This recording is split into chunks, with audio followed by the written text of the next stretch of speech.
नमस्कार दोस्तों, मैं शुभम यादव स्वागत करता हूँ आपका मेरे YouTube channel clearing view with Shubham. दोस्तों, आज हम बात करने वाले हैं हमारे भारतीय संविधान की प्रस्तावना या फिर उद्देशिका के बारे में, जिसे इंग्लिश में प्रीएम्बल बोला जाता है, प्रीएम्बल ऑफ इंडियन कॉन्स्टिट्यूशन। तो दोस्तों, जैसा आप जानते हैं कि जब हम कोई भी किताब पढ़ते हैं, कोई भी बुक ले सकते हैं, आप किसी भी स्ट्रीम की बुक ले सकते हैं, तो किसी भी बुक के बारे में बताने से पहले उसके अंदर कोई भी मोटी किताब है आपके पास, तो उसके अंदर क्या क्या लिखा है, किस तरह की वो बुक है, तो हर बुक के शुरुआती पन्ना जो होता है वो हमें उस बुक की व्याख्या करता है। मतलब आप पूरी बुक ना पढ़ के अगर शुरुआती पन्ना पढ़ लेते हैं तो आपको उस बुक के बारे में पता लग जाता है कि इस बुक की प्रकृति कैसी है, ये बुक किसने लिखी है, और साथ में इस बुक के अंदर कौन कौन सी चीजें सम्मिलित हैं। उसी तरह से जैसे कि आपको पता है कि हमारा जो भारतीय संविधान है वह भी एक पुस्तक के रूप में ही है, तो उस पूरे के पूरे भारतीय संविधान का जो एक जिस्ट है, मतलब जो आप अगर आपको किसी को बोलना पड़ जाए कि हमारा भारतीय संविधान कैसा है, तो चूंकि आप सब जानते हैं कि हमारा भारतीय संविधान पूरे विश्व का सबसे बड़ा लिखित संविधान, तो दोस्तों ऐसे बताने के लिए तो सब कुछ पढ़ के नहीं बताया जा सकता ना, तो आप सिंपली क्या कर सकते हैं, जो हमारी उद्देशिका है, संविधान की उद्देशिका या फिर संविधान की प्रस्तावना,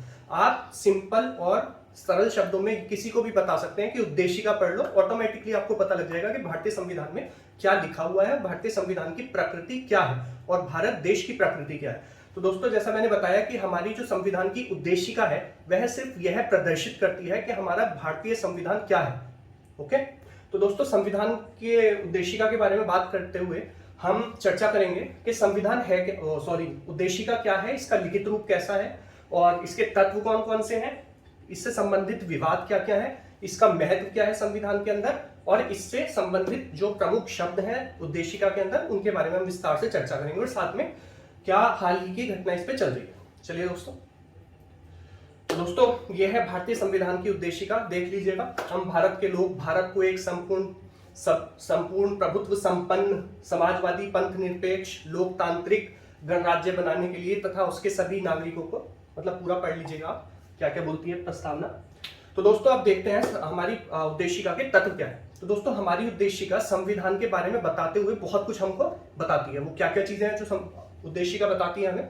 सबसे पहली चीज, भारतीय संविधान के अधिकार के स्रोत, मतलब जो भारतीय संविधान है वो कहां से शक्ति कहां से प्राप्त करता है, मतलब किस तरह से वो अमल में लाने के लिए उसको कौन पावर देता है।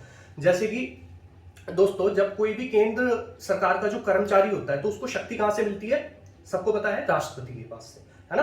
तो जैसे सेंट्रल गवर्नमेंट या फिर राष्ट्रपति के पास से केंद्र के कर्मचारी को शक्तियां मिलती हैं, उसके अधिकार जो स्रोत हैं वो केंद्र उनको प्रोवाइड करता है, तब वो अपनी शक्तियों का उपयोग करते हैं। इसी तरह से हमारा जो भारतीय संविधान है उसके अधिकार स्रोत क्या है, भारत के लोग। जैसे कि उद्देशिका में सबसे पहली लाइन लिखी हुई है कि हम भारत के लोग, तो यही बताती है क्या कि जो संविधान के अधिकार स्रोत है, जहां से संविधान अपनी शक्ति प्राप्त करता है, वो कौन है, भारत के लोग।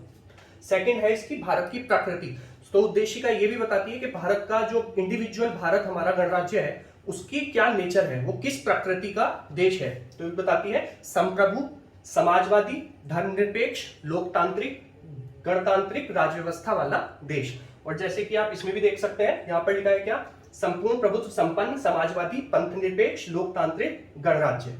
ठीक है दोस्तों, इन शब्दों का हम चर्चा करेंगे अभी। फिर प्रकृति बताने के बाद उद्देशिका नेक्स्ट काम करती है भारतीय संविधान के उद्देश्य क्या है। मतलब हमने संविधान बना दिया, तो होता है ना कि जैसा कि मैंने आपको पहली वीडियोस में भी बताया है कि संविधान जो है एक डायनामिक, खुद में अपना डायनामिक नेचर, मतलब वो बदलते स्वरूप के साथ साथ अपने आप को भी बदलता चलता है ना। तो उसके उद्देश्य भी लगभग बदलते रहते हैं, लेकिन कुछ उद्देश्य संविधान के अंतर्गत ऐसे हैं जिनको कभी बदला नहीं जा सकता, जो कि प्रस्तावना के अंदर बताए हैं। जिसमें क्या है, न्याय, सबको न्याय मिलेगा, सबको स्वतंत्रता होगी, सब में समानता होगी और सब में बंधुत्व की भावना होगी। सब में किसमें, भारत के लोगों के लिए, है ना। फिर अगली चीज बताता है संविधान लागू होने की तिथि।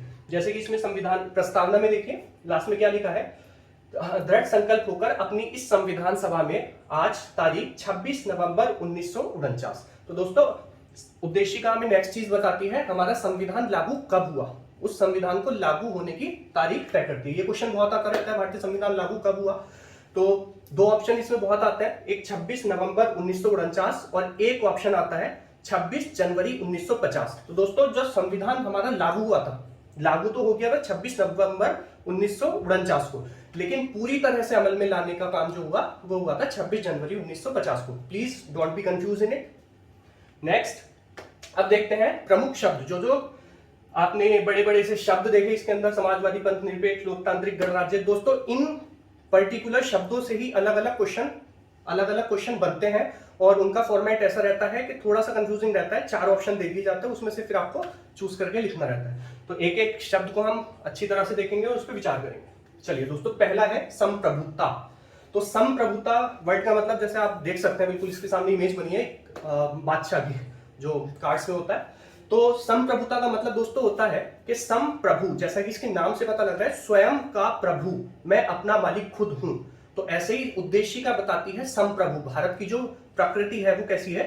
संप्रभु, मतलब अपना मालिक भारत खुद। भारत के चाहे आंतरिक मामले हो चाहे बाहरी मामले हो, यानी कि भारत के आंतरिक जितने भी, चाहे राजनीतिक मामले हो, आर्थिक मामले हो, चाहे सामाजिक मामले हो, तो भारत स्वयं उनके बारे में निर्णय ले सकता है। जैसे कि जब अंग्रेज थे तो भारत के लोग निर्णय नहीं ले सकते थे। उस टाइम पे कौन? ब्रिटिश क्राउन या फिर ब्रिटेन की जो महारानी होती थी उसके नाम पर शासन चलता था। तो हम उस टाइम पर नहीं कह सकते थे कि भारत संप्रभु है, लेकिन अभी हम कह सकते हैं भारत संप्रभु है, क्योंकि इंटरनल जितनी भी स्कीम्स बनती हैं वो सारी की सारी उनके निर्णय लेने के लिए किसी दूसरी बाहरी शक्ति का कोई प्रेशर नहीं रहता। सिर्फ भारत के लोग, या फिर कह सकते हैं भारत के लोगों द्वारा चुनी हुई सरकार उसके बारे में निर्णय लेती है। और साथ साथ बाहरी मामलों के लिए भी। बाहरी मामलों के लिए कैसे? जैसे दोस्तों कहीं युद्ध हुआ है ना, या फिर यूएन के अंदर कोई प्रस्ताव पारित हुआ, या फिर कुछ भी पूरे वर्ल्ड के अंदर जो भी जिस भी तरह का भारत जिस भी चीज में प्रतिनिधित्व करता है अपना, उनके निर्णय स्वयं लेने की शक्ति भारत रखता है। इसको बोलते हैं संप्रभुता या फिर सोवेरेनिटी। अगला है समाजवाद। दोस्तों एक हमारे जो समाजवादी स्ट्रक्चर है, समाजवाद एक्चुअली होता क्या है? समाजवाद दोस्तों 2 रूपों में हम प्रदर्शित कर सकते हैं अभी हाल फिलहाल के लिए, मतलब उद्देशिका बताते हुए। पहला समाजवाद का रूप होता है मार्क्सवाद, दूसरा है गांधीवाद। ये दोनों बिल्कुल एकदम डिफरेंट है अपने आप में क्या, लेकिन जो हमारा भारतीय संविधान के अंदर समाजवाद की जो कल्पना करी गई है, जिस बारे में बताया गया है, वो बताया गया है मिश्रित या फिर लोकतांत्रिक समाजवाद। अब दोस्तों इनमें क्या अंतर होता है साम्यवादी समाजवाद में? साम्यवादी समाजवाद बोलता है कि जो सरकार है वही सर्वोसर्व है। मतलब कोई भी, जैसे हमारे यहाँ अंबानी हो गए, टाटा ग्रुप्स हो गए, मतलब बहुत बड़े बड़े आदमी है, मतलब जो जितना चाहे, कोई कार निर्माण करना चाह रहा है, कोई कुछ करना चाह रहा है, जो भी अलग अलग चीजों से अपने आप करना चाह रहे हैं वो अपने आप में स्वतंत्र है, मतलब राज्य उन पर रोक नहीं लगा सकता। तो एक तरह से देखा जाए तो क्या है, ये पूंजीवादी अर्थव्यवस्था के लक्षण होते हैं। तो एक तरह से देखा जाए कि सरकार के कुछ काम, तो जैसे कि परमाणु का काम है ना, परमाणु का काम हो गया, तो परमाणु के कुछ काम सरकार ने अपने पास सुरक्षित रख रखे हैं। ऐसा नहीं है कि सारी की सारी शक्तियां बाजार के हाथों में दे रखी हैं। मतलब ना तो पूरी तरह से पूंजीवादी है और ना ही पूरी तरह से साम्यवादी है। साम्यवादी के अंदर क्या है, सारा का सारा कुछ सरकार के पास रहता है, जबकि पूंजीवादी के अंदर क्या रहता है? पूंजीवादी के अंदर रहता है कि सारा का सारा जो स्ट्रक्चर है, उत्पादन कितना करना है, क्या करना है, बाजार की शक्तियों पर सब कुछ छोड़ दिया जाता है। तो दोस्तों समाजवादी जो हमारा भारत समाजवाद है वो मिश्रित प्रकार का और कह सकते हैं लोकतांत्रिक, मतलब उसमें गवर्नमेंट का भी उत्पादन करने पर वो निर्णय रहता है और साथ में जो निजी इकाइयां हैं उनका भी। जैसे कि एमएसपी, कितना उत्पादन करना है, क्या उत्पादन करना है, उत्पादन के बाद उसका मूल्य, वस्तु का मूल्य क्या होना चाहिए, तो एमएसपी के थ्रू गवर्नमेंट डिसाइड करती है बहुत सारी फसलों का कि किसका एमएसपी कितना होना चाहिए। तो उत्पादन तो लोगों के हाथ में दे रखा है, लेकिन मूल्य अपने हाथ में ले रखा है। तो एक तरह की कॉम्प्लेक्स स्ट्रक्चर है, एक मिश्रित व्यवस्था है, मतलब इसमें निजी व्यक्तियों को भी पूरा सहयोग रहता है और साथ में सरकार का भी, जैसे है सोशलिज्म या फिर समाजवाद। अगला है दोस्तों धर्मनिरपेक्ष। इसे एक्चुअली धर्मनिरपेक्ष की जगह अगर हम इस शब्द को पंथ निरपेक्ष कहें तो ज्यादा सुटेबल रहे। वो इसलिए दोस्तों धर्म निरपेक्ष, निरपेक्ष और धर्म, जैसे कि इन 2 शब्दों से ही पता लग रहा है, मतलब धर्म के बारे में निरपेक्ष, मतलब एक न्यूट्रल पोजीशन रखना। तो भारत जो है उसका स्वयं का कोई भी धर्म नहीं है। उद्देशिका में बताया गया है कि भारत का जो स्ट्रक्चर होगा वो कैसा होगा, धर्मनिरपेक्ष। मतलब भारत स्वयं में ना तो हिंदू धर्म को अपनाता है ना मुस्लिम धर्म को अपनाता है, जो स्वयं में ना ईसाई, ना बौद्ध, ना जैन, ना सिख, ना कोई सा, है ना। तो इसका ये मतलब नहीं है कि धर्म को ना अपनाता का मतलब ये इस तरह से हम बिल्कुल नहीं लगा सकते कि सभी धर्मों की बुराई करता है, ऐसा बिल्कुल नहीं। सभी धर्मों में समान आस्था रखते हुए राज्य का खुद का कोई धर्म नहीं है। मतलब जैसे कि पाकिस्तान को हम बोल सकते हैं कि वो कैसी है, मुस्लिम कंट्री है, मतलब वहां की जो सत्ता है वो उसके संविधान में लिखा हुआ है कि मुस्लिम है। जैसे कि हम नेपाल को बोल सकते हैं कि हिंदू राष्ट्र है ना, तो भारत ना मुस्लिम राष्ट्र है ना हिंदू राष्ट्र है, बल्कि सभी धर्मों को यहाँ पर समान सहूलियत दी गई है। और साथ में इसके साथ साथ ये भी बताया गया है कि राज्य खुद, राज्य का मतलब भारत, और भारत के अंदर आने वाली जितनी भी इकाइयां हैं वो खुद स्वयं किसी अपने पैसे से, मतलब भारत सरकार या फिर भारत सरकार के अंतर्गत कार्य करने वाली इकाइयां अपने पैसे से किसी भी धर्म की अभिवृद्धि के लिए कोई कार्य नहीं करेंगी। मतलब किसी एक धर्म को बढ़ाने के लिए भारत सरकार कुछ कार्य नहीं करेगी, ना ही भारत सरकार और ना ही उसके अंतर्गत आने वाली इकाइयां। तो कहने का मतलब है सारे धर्मों को बराबर मान्यता दी गई है। और जैसे कि हमारे मौलिक अधिकारों में भी इसके बारे में बताया गया है, अनुच्छेद 25 से लेकर अनुच्छेद 28 तक इन धर्मनिरपेक्षता का वर्णन किया गया है। दोस्तों अगला है लोकतांत्रिक। जैसे कि प्रस्तावना में लिखा हुआ है कि भारत की प्रकृति कैसी है, लोकतांत्रिक। अब दोस्तों लोकतंत्र दो तरह का होता है। जैसे कोई भी देश होता है तो उसको चलाने के लिए एक पूरी प्रॉपर मशीनरी चाहिए होती है ना, तो उस मशीनरी के लिए दो तरह से काम करा जा सकता है, एक प्रत्यक्ष लोकतंत्र, एक अप्रत्यक्ष लोकतंत्र। प्रत्यक्ष लोकतंत्र का उदाहरण आप देख सकते हैं स्विट्जरलैंड, और अप्रत्यक्ष लोकतंत्र का उदाहरण देख सकते हैं ये मोदी जी, या फिर कह सकते हैं भारत, और साथ में यूएस भी अप्रत्यक्ष लोकतंत्र का उदाहरण है। प्रत्यक्ष लोकतंत्र में लोग क्या करते हैं कि अपना, जैसे हम एमपीज और एमएलए चुनकर भेजते हैं, मेंबर ऑफ लेजिस्लेटिव असेंबली और मेंबर ऑफ पार्लियामेंट को चुनकर संसद में बैठाते हैं या फिर विधानसभा के अंदर बैठाते हैं, है ना। तो हमारे द्वारा लोग बैठाए जाते हैं और वो लोग नीतियां बनाने का काम करते हैं और साथ में शासन करने का कार्य करते हैं। तो दोस्तों हम अप्रत्यक्ष तौर पर, मतलब मैं खुद नहीं जाऊंगा कोई सरकार की नीति बनाने, नीति बनाने का कार्य किसका होगा, जो उस संबंधित मंत्रालय से संबंधित व्यक्ति या फिर कह सकते हैं वो मंत्री जो होंगे वो नीतियां बनाएंगे। तो मैं नीति नहीं बना रहा हूं, वो व्यक्ति नीति बना रहे हैं, लेकिन वो व्यक्ति मेरे द्वारा चुने गए हैं, है ना। तो इसे हम क्या बोल सकते हैं, अप्रत्यक्ष। जबकि प्रत्यक्ष लोकतंत्र में क्या होता है, लोग खुद मिलकर इकट्ठे होकर कार्य करते हैं और इकट्ठे होकर ही हर तरह का प्रोसेस चलाते हैं। तो दोस्तों अप्रत्यक्ष लोकतंत्र भी दो तरह का होता है, पहला संसदीय व्यवस्था वाला और दूसरा राष्ट्रपति व्यवस्था वाला। संसदीय व्यवस्था आप देख सकते हैं जैसे इंडिया के अंदर है, और राष्ट्रपति व्यवस्था वाला जैसा कि अमेरिका के अंदर है। तो हमारी जो लोकतांत्रिक प्रणाली है वो कैसी है, अप्रत्यक्ष लोकतांत्रिक प्रणाली, जिसके अंदर संसदीय व्यवस्था की व्यवस्था की गई है। अगला है दोस्तों गणतंत्र। दोस्तों जैसा फोटो देख रहे हैं आप कि मूवी थी ये, आई थी सुपर 30, जैसे इसमें बोलता था अब राजा का बेटा राजा नहीं बनेगा, सेम डायलॉग है। गणतंत्र का यही मतलब होता है।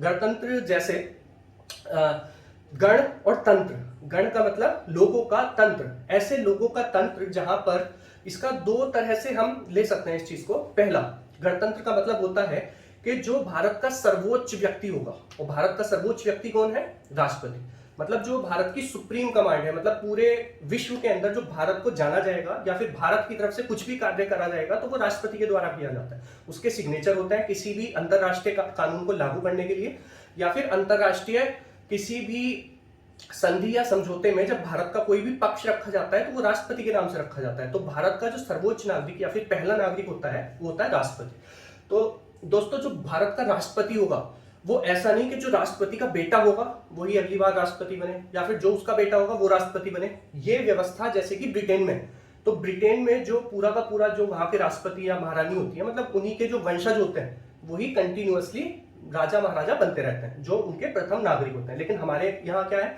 हमारे यहाँ अभी कोई राष्ट्रपति है, अगली बार कोई और राष्ट्रपति बन जाएंगे। तो दोस्तों पहला जो गणतंत्र का मतलब होता है यही होता है। इसके साथ साथ हम एक और चीज कह सकते हैं कि इसके तहत जैसे कि कोई भी व्यक्ति को किसी भी तरह के विशेष अधिकार या फिर सुप्रीम पावर या फिर कह सकते हैं विशिष्ट पावर्स नहीं दी गई। मतलब जैसे वहां के जैसे ब्रिटिश के अंदर क्राउन है तो उनके आगे महाराजा महारानी लगाया जाता है, लेकिन हमारे यहाँ कुछ नहीं लगाया जाता। हमारे यहाँ तो इवन जो पद्म भूषण इस तरह के जो पुरस्कार भी दिए जाते हैं, उनके वो पुरस्कार लेने के पश्चात व्यक्ति उस अपने नाम के आगे या पीछे वो नहीं लगा सकता। जैसे कि पद्म विभूषण किसी के नाम के आगे नहीं लग सकता है, मतलब वो सिर्फ पुरस्कार है ना। तो कहने का मतलब ये है कि कोई भी विशिष्ट वर्ग नहीं होगा जिसकी अपनी अलग पहचान हो, या फिर वो कह सकते हैं कि एक दूसरे से ऊपर हो, है ना। तो गणतंत्र मतलब राष्ट्रपति का बेटा राष्ट्रपति ना होकर राष्ट्रपति चुना जाएगा लोगों के द्वारा प्रत्यक्ष या फिर अप्रत्यक्ष तौर पर। हमारे यहाँ क्या है, हमारे यहाँ अप्रत्यक्ष तौर पर राष्ट्रपति चुना जाता है। अगला आता है दोस्तों न्याय। न्याय के अंदर 3 तरह की अभिव्यक्तियां यहाँ की गई हैं, सामाजिक न्याय, आर्थिक न्याय एवं राजनीतिक न्याय। तो दोस्तों एक चीज मैं इसमें बताना भूल गया, गणतंत्र में गणतंत्र का जो फॉर्मूला लिया गया है वो लिया गया है फ्रांस के संविधान से प्रभावित होकर। अक्सर ये क्वेश्चन आता रहता है तो बताना इसलिए ज्यादा जरूरी है। और न्याय, ये तीनों जो न्याय के तत्व लिए गए हैं ये लिए गए हैं रूसी क्रांति 1917 की जो रूस में क्रांति हुई थी उससे प्रभावित होकर ये शब्द हमारे संविधान के अंदर जोड़े गए। अब दोस्तों सामाजिक न्याय का मतलब आपको इस तरह से आप समझ सकते हैं कि सामाजिक न्याय के अंदर ये कि हम जो समाज, जिस समाज के अंदर हम रहते हैं, हमको उसके अंदर पूरी आजादी होनी चाहिए। पूरी आजादी, वो भी सभी व्यक्तियों को, ऐसे नहीं किसी एक विशेष वर्ग को आजादी हो।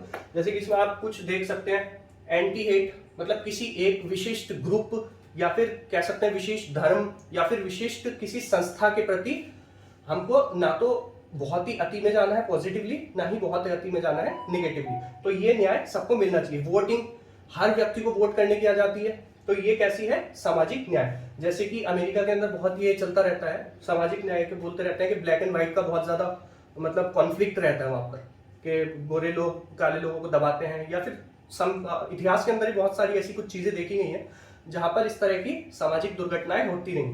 तो दोस्तों हमारा जो है, हमारा सामाजिक न्याय की व्यवस्था हमारा संविधान करता है, और इसके अच्छे एग्जाम्पल्स आपको देखने को मिल सकते हैं। जैसे कि अगर किसी विशिष्ट वर्ग की, जैसे कि हमारे यहाँ शेड्यूल कास्ट, शेड्यूल ट्राइब्स और अदर बैकवर्ड क्लासेस जो होती हैं, या फिर महिलाएं होती हैं, या फिर बुजुर्ग जन होते हैं, या फिर कह लीजिए जो दिव्यांगजन होते हैं, तो उनको कुछ छूट दी जाती है ताकि सामाजिक तौर पर जो वो पहले से नीचे हैं उनको बराबरी पर लाया जा सके। तो सामाजिक न्याय का एक तरह से तो ये कह सकते हैं कि किसी भी वर्ग को विशिष्टता नहीं दी जाएगी, या फिर कह सकते हैं कि किसी भी वर्ग को किसी दूसरे वर्ग से ऊपर, या फिर किसी व्यक्ति को किसी दूसरे व्यक्ति से ऊपर नहीं रखा जाएगा। सबको इक्वालिटी दी जाएगी, सबको सोशल जस्टिस मिलेगा। इस सोशल जस्टिस को देने के लिए यदि कोई व्यक्ति पहले से ही नीचे है, या फिर कोई व्यक्ति पहले से ही सामाजिक स्थिति उसकी दयनीय है, तो उसको ऊपर उठाने के लिए भी राज्य का एक कर्तव्य होगा कि वो उसको ऊपर उठाने का प्रबंध करे। इसीलिए कोटा व्यवस्था या फिर आरक्षण की पद्धति इसी के तहत दी गई है, जो कि हमारा संविधान के अंदर अनुच्छेद 14 और 15 के 14 का तीसरा भाग और अनुच्छेद 15 का तीसरा भाग बताते हैं। फिर अगला है दोस्तों आर्थिक न्याय। आर्थिक न्याय का मतलब होता है कि समाज के अंदर इस तरह से आर्थिक व्यवस्था सरकार द्वारा की जाएगी कि ऐसा नहीं कि कोई एक व्यक्ति अमीर हो रहा है तो वो अमीर ही होता जा रहा है, वो गरीब गरीब होता जा रहा है। मतलब सबको इस तरह का न्याय मिलेगा कि आर्थिक तौर पर सब लोग बराबर हो सके, सबको जीविका उपार्जन करने का मौका दिया जाएगा, सबको नौकरियां मिलेंगी। तो ये आर्थिक न्याय का सिद्धांत कहता है। अगला दोस्तों राजनीतिक न्याय। राजनीतिक न्याय ये होता है कि हम कोई भी व्यक्ति किसी भी सरकारी ऑफिस में जा सकता है, आ सकता है बिना रोक टोक, है ना। कोई भी व्यक्ति प्रधानमंत्री बनने के लिए तक खड़ा हो सकता है, जो भारत की सबसे ऊंची पोस्ट है। कोई भी व्यक्ति एमएलए एमपी बनने के लिए खड़ा हो सकता है। कोई भी व्यक्ति वोट डालने के लिए स्वतंत्र है, मतलब किसी को भी राजनीति से संबंधित कुछ भी क्रियाकलाप के लिए किसी को भी मना नहीं किया जा सकता। तो ऐसे कह सकते हैं हम कि भारतीय संविधान के अंदर सामाजिक न्याय, आर्थिक न्याय और राजनीतिक न्याय तीनों प्रदान किए गए। नेक्स्ट दोस्तों स्वतंत्रता। तो स्वतंत्रता मतलब ये होता है, जैसे कि सभी जानते हैं, स्वतंत्रता मतलब फ्रीडम। फ्रीडम मतलब इसकी एक डेफिनेशन छोटी सी देख लीजिए, लोगों की गतिविधियों पर बिना किसी रोक टोक के व्यक्ति के विकास के लिए अवसर प्रदान करना। दोस्तों यहां पर गौर करने वाली बात है, व्यक्ति के विकास के लिए। स्वतंत्रता क्या है? स्वतंत्रता वो होती है जिसके तहत व्यक्ति को अपना विकास करने के चौमुखी रास्ते मिल पाए। अगर व्यक्ति स्वतंत्र ही नहीं होगा तो उसका विकास मतलब डेवलपमेंट अवरुद्ध हो जाएगा, मतलब रुक जाएगा, स्टंट हो जाएगा डेवलपमेंट, है ना। तो लेकिन ऐसा नहीं है कि स्वतंत्रता दे दी तो कुछ भी करने की स्वतंत्रता हो गई, है ना। संविधान के अंदर ये भी बताया गया है आर्टिकल 19 के अंदर कि स्वतंत्रता तो अभिव्यक्ति की स्वतंत्रता है ना, कुछ भी बोल सकते हैं। बहुत तरह की आबाद घूमने फिरने की व्यवस्था है, स्वतंत्रता है। हमें कहीं भी आने जाने की स्वतंत्रता है, हमें कहीं भी निवास करने की स्वतंत्रता है ना।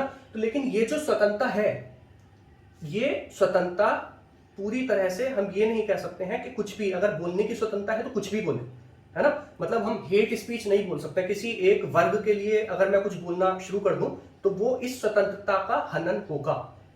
मतलब जो मुझे स्वतंत्रता दी गई है, मैं उस स्वतंत्रता के अंतर्गत जो मुझे अधिकार मिला है उसके तहत मुझे अधिकार के साथ, दोस्तों एक चीज याद रखिए, जहां अधिकार होते हैं वहां कर्तव्य ऑटोमेटिकली उसके साथ जुड़ के आ जाते हैं। तो जहां भी अगर किसी भी व्यक्ति को भी जो अधिकार मिला हुआ है, साथ में उसका फिर ये कर्तव्य बन जाता है कि यदि अभिव्यक्ति की स्वतंत्रता आपके पास है तो आपका ये कर्तव्य बनता है कि आपकी अभिव्यक्ति इस तरह की होनी चाहिए कि दूसरे विशिष्ट व्यक्ति या फिर किसी भी विशिष्ट वर्ग को उससे नुकसान ना पहुंचे, है ना। तो ये स्वतंत्रता है हमारे भारतीय संविधान के अंदर, देख सकते हैं, जा सिमरन जा जी ले अपनी जिंदगी। फिर नेक्स्ट है बंधुत्व। दोस्तों बंधुत्व क्या होता है, डेफिनेशन देख लो, एकल नागरिकता बताती है हमें। बंधुत्व का मतलब होता है भाईचारा एक तरह से। तो हम सबको एक साथ मिलकर रहना है, भारत के लोगों के अंदर भावना ऐसी रहनी चाहिए, ना वो क्षेत्रीय तौर पर अलग होने की आकांक्षा रखते हो, जैसे कि कुछ एग्जाम्पल्स हमें क्षेत्रीय तौर पर देखने को मिलते हैं, लेकिन यहाँ कहना ठीक भी नहीं होगा।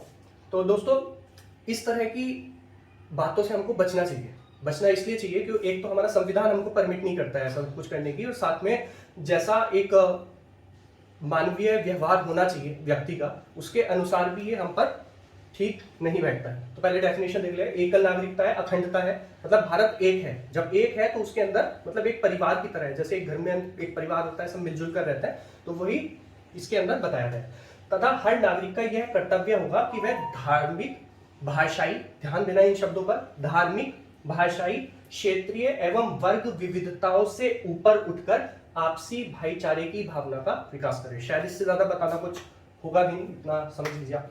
जैसे हिंदू, मुस्लिम, सिख, ईसाई आपस में है भाई भाई, तो ये सब बताते हैं बंधुत्व की भावना के अंतर्गत। नेक्स्ट है दोस्तों, इससे संबंधित विवाद क्या क्या है। तो दोस्तों पहला आया था बेरुवाड़ी संघ मामला 1960 में। इसने ये बहस बहुत टाइम से चल रही थी कि जैसे कि बुक का जो कवर पेज होता है, जैसे मैंने आपको बताया प्रस्तावना के बारे में, तो जो बताती है तो क्या वो बुक के कंप्लीट बुक के अंतर्गत ही माना जाएगा, या फिर ये माना जाएगा चूंकि वो पूरी बुक का एक जिस्ट है तो वो बुक अलग है और जिस्ट अलग है। तो दोस्तों ये बहुत टाइम से कॉन्फ्लिक्ट चल रहा था, मतलब जब संविधान हमारा बना था तभी से संविधान सभा में कॉन्फ्लिक्ट चल रहा था, लेकिन आते आते 1960 तक आते आते बेरुवाड़ी संघ मामले में सुप्रीम कोर्ट ने निर्णय दिया कि जो प्रस्तावना है या फिर उद्देशिका है वो हमारे संविधान का भाग नहीं है, मतलब संविधान अलग है और प्रस्तावना अलग है। इसलिए तो दोस्तों ये जो मामले आ रहे हैं ये मोस्टली इनका कारण ये था कि अगर जो भी, जैसे कि हमें अनुच्छेद 368 बताता है कि संविधान में संशोधन करने की उसमें व्यवस्था दी गई। तो दोस्तों संविधान में संशोधन, अगर उद्देशिका में संशोधन करने की बात है तो दोस्तों संशोधन तो तभी हो सकता है जब वो संविधान के अंतर्गत हो।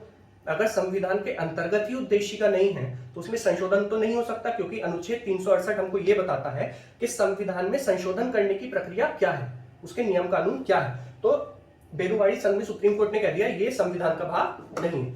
फिर दोबारा से केशवानंद भारती मामला है जिसमें जो मूल ढांचा है उसकी प्रक्रिया को उल्लेख किया गया था सुप्रीम कोर्ट द्वारा। तो दोस्तों उसमें केशवानंद भारती बनाम केरल राज्य में ये बताया गया था 1973 में कि संविधान का ही भाग है उद्देशिका। और इससे पहले हुए मामले को, जो बेरुवाड़ी संघ मामले में सुप्रीम कोर्ट ने अपना फैसला सुनाया था, उससे अपोजिट मामला सुनाया इसमें। फिर अगला था LIC ऑफ इंडिया मामला 1995। इसमें भी सुप्रीम कोर्ट ने सेम यही वाला निर्णय दिया और कहा कि प्रस्तावना जो है संविधान का भाग, एक आंतरिक हिस्सा है। तो दोस्तों कभी भी ऐसा क्वेश्चन आता है या फिर आपकी जानकारी के लिए कि जो प्रस्तावना है वो संविधान का ही हमारा एक अभिन्न हिस्सा है और आंतरिक अंग। नेक्स्ट देखते हैं दोस्तों उद्देशिका में संशोधन। तो जैसा कि मैंने बताया कि संविधान के सिर्फ उन्हीं भागों में संशोधन हो सकता है जो संविधान के अंतर्गत हैं, क्योंकि अनुच्छेद 368 हमको यह बताता है कि संविधान में संशोधन की जो प्रक्रिया है वो सिर्फ संविधान के लिमिट्स तक ही होगी। संविधान के बाहर कुछ चीज लिखी हुई है तो उन पे वो लागू नहीं होगी। और जैसा कि 1973 में इसके केशवानंद भारती बनाम केरल राज्य में बता दिया गया था कि उद्देशिका जो है संविधान का हिस्सा है, तो ऑब्वियसली अब इसमें संशोधन हो सकता है, ठीक है। लेकिन इसमें एक और चीज कही थी, जैसे मैंने आपको बताया कि मूल ढांचे की बात की गई थी इसमें। तो दोस्तों इसमें यह कहा गया कि सिर्फ उन्हीं पार्ट्स के अंदर संशोधन हो सकता है उद्देशिका के अंतर्गत जो कि संविधान की मौलिक संरचना से समरूपता रखते हैं। मतलब कहने का मतलब यह है कि कुछ भी ऐसा संशोधन नहीं किया जा सकता जो कि उद्देशिका का जो मूल मकसद है वही बदल दे, है ना। तो इसीलिए 42वां संविधान संशोधन जब किया गया 1976 में, तो इसमें 3 शब्द जोड़े गए। कौन कौन से?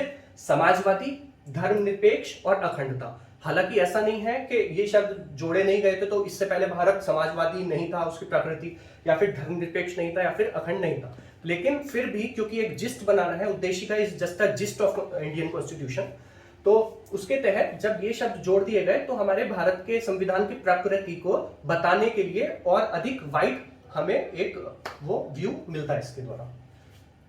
फिर दोस्तों नेक्स्ट है कुछ फैक्ट्स हैं उद्देशिका के बारे में। सबसे पहला फैक्ट है प्रस्तावना न तो विधायिका की शक्ति का स्रोत है, न ही उसकी शक्तियों को प्रतिबंध लगाने वाला है या फिर उसकी शक्तियों को कम करने वाली है। मतलब ऐसा नहीं है कि विधायिका इससे शक्ति लेती है, ये जस्ट जिस्ट है, आप ये समझ के चलिए। नेक्स्ट है ये है गैर न्यायिक। जो इसकी प्रकृति है प्रस्तावना की वो गैर न्यायिक है। मतलब कोई भी इंसान सुप्रीम कोर्ट में जाके ये नहीं कह सकता कि उद्देशिका में ये लिखा है गलत लिखा है, या फिर ये लिखा है ठीक लिखा है, तो इस तरह से न्यायालय में इसके विरुद्ध कुछ भी कार्रवाई नहीं की जा सकती। नेक्स्ट है सर्वप्रथम उद्देशिका को अमेरिका के संविधान में समाहित किया गया था। नेक्स्ट है एमएन पालकीवाला ने उद्देशिका को भारतीय संविधान का परिचय पत्र कहा है, जैसे कि आप समझ सकते हैं अभी तक की बातों से। नेक्स्ट है भारतीय संविधान की प्रस्तावना जो है वो पंडित नेहरू द्वारा जो 1946 में उन्होंने एक प्रस्ताव रखा था जिसको हम बोलते हैं उद्देश्य प्रस्ताव, उसके ऊपर आधारित है, जिसको संविधान सभा ने एतद कर दिया था। दोस्तों ये थे इसके बारे में। इसके दोस्तों कुछ ये रह रहे हैं समाजवाद जो हाल ही की घटना है। दोस्तों कुछ लोगों का कहना है, आप अपने विचार भी रखिएगा इस पर, कुछ लोगों का कहना है कि समाजवाद और धर्मनिरपेक्ष शब्द जो हैं जो 1976 में जोड़े गए थे 42वें संविधान संशोधन के द्वारा, कि उनको हटा दिया जाना चाहिए। अब इन लोगों का तर्क क्या है इसके पीछे? कुछ लोग कहते हैं समाजवाद, जैसे कि मैंने आपको बताया था समाजवाद क्या होता है। तो दोस्तों जब 1991 के अंदर जो भारत की औद्योगिक नीति जब बनी थी तो वो समाजवाद से हट के कहां पहुंच गई थी? ग्लोबलाइजेशन की तरफ। मतलब हमारी जो भारतीय इकोनॉमी थी, भारतीय अर्थव्यवस्था, वो पूरे उसका जो पूरा मार्केट था, जो इंडियन मार्केट था, वो ग्लोबलाइज हो गया था, मतलब पूरे विश्व के लिए खुल चुका था। और साथ में जो समाजवाद की एक्चुअल डेफिनेशन है उसमें बताया जाता है कि सबको इक्वल डिस्ट्रीब्यूशन करा जाएगा और साथ में सरकार का उसमें पूरा हाथ रहेगा। लेकिन जब सरकार का कम हाथ है, हमारी जो अर्थव्यवस्था मिश्रित प्रकृति की है, तो इसमें एक तरह से समाजवाद शब्द को रखना कहीं से कहीं तक मतलब लाजमी नहीं लगता। तो इसलिए वो लोग ये तर्क रखते हैं कि समाजवाद शब्द को इससे हटा दिया जाना चाहिए। नेक्स्ट दोस्तों कुछ लोग कहते हैं कि धर्मनिरपेक्ष शब्द को भी इसमें से हटाना चाहिए, क्योंकि जब तक धर्मनिरपेक्ष शब्द नहीं था तब तक भी भारत एक धर्मनिरपेक्ष राज्य था। और धर्मनिरपेक्ष शब्द का मतलब, कहने का मतलब ये है, जो वो लोग तर्क रखते हैं वो इस तरह के तर्क रखते हैं कि धर्मनिरपेक्ष किसी चीज को कह देने से एक संकीर्ण मानसिकता का पता लगता है। संकीर्ण मानसिकता का दोस्तों इस तरह से पता लगता है कि व्यक्ति अक्सर उन्हीं चीजों को शो ऑफ करना चाहता है या फिर दिखाना चाहता है जो उसके पास नहीं रहती है ना। तो सेम यही चीज है कि धर्मनिरपेक्ष जब तक आप कहोगे तो इसका मतलब आप धर्मनिरपेक्ष के जो मौलिक जो उसके अंतर्गत बताई गई चीजें हैं आप उनसे पीछे हटते हो। दोस्तों इससे पहले मैंने आपको बताया था कि धर्मनिरपेक्ष ना कहके इस शब्द को अगर हम पंथ निरपेक्ष कहें तो वो ज्यादा अच्छा लगता है, वो अच्छा लगता भी है, अच्छा है भी। वो इसलिए क्योंकि दोस्तों धर्मनिरपेक्ष के अंदर ये आता है कि जैसे हम कुछ ही धर्मों को जानते हैं, है ना, लेकिन जो पंथ है, धर्म के अंदर भी बहुत अलग अलग पंथ रहते हैं। जैसे हिंदू धर्म के अंदर है वैष्णव पंथ है ना, और शैव पंथ है ना। तो इसी तरह से, और जैसे मुस्लिम्स के अंदर भी बहुत पंथ रहते हैं, तो धर्म के अंदर भी धर्म की बहुत सारी कैटेगरीज रहती है ना। तो चूंकि धर्मनिरपेक्ष शब्द एक बहुत वाइडर व्यू प्रस्तुत करता है, लेकिन पंथ निरपेक्ष जो शब्द है वो एक बहुत ही माइक्रो लेवल पर आपको बता पाता है कि किस चीज के अंदर क्या चीज है।